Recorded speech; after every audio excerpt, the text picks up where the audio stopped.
there's the civilian ships, which are sort of moored in the South China Sea. Can you tell us a bit about what their function is and how they help to expand China's military?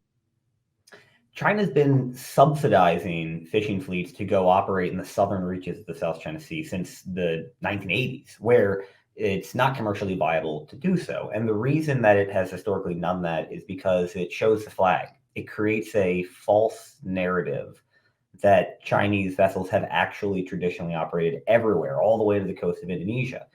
Today, that system has become much more formalized, much more professional. So now you have hundreds of fishing boats that hold effectively paramilitary forces who never fish a day in their lives. Could you tell us how this military-civilian fusion strategy could relate to Taiwan?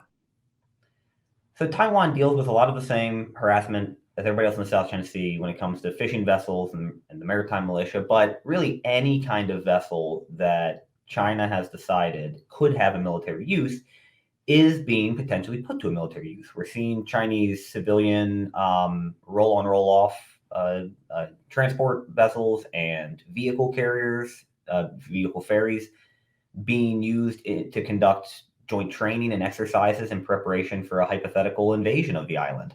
Those vessels are being built to specifications set by the Chinese government to ensure that they are big enough to hold military vehicles if they need to.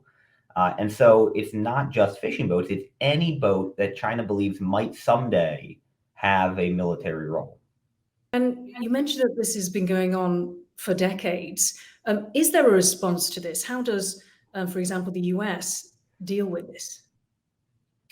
There's an on-the-water response, which is quite difficult, and that is to monitor, and if they really get out of hand, to try to interdict, arrest these vessels, treat them when possible as a law enforcement problem. And also, if they actually engage in military operations, to have clear rules of engagement to treat them like a military actor. And the U.S. has said that it will treat any Chinese vessel that threatens the lives of American sailors or soldiers as part of the military, regardless of what color the boat is.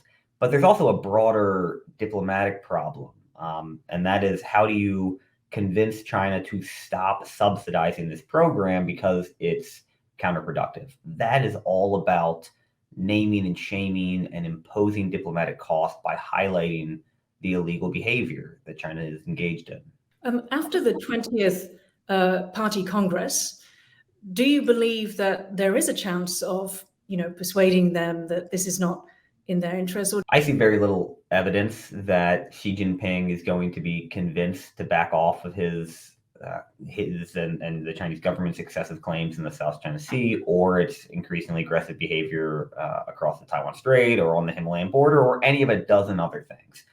I think the best that the U.S. and allied partners are likely to do for the time being is hold the line.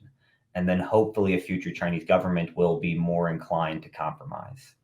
I understand that China is wanting to incorporate AI into its military, and this is part of the military-civilian fusion. Can you talk about how that is part of this sort of the blurring of the lines between military and civilian?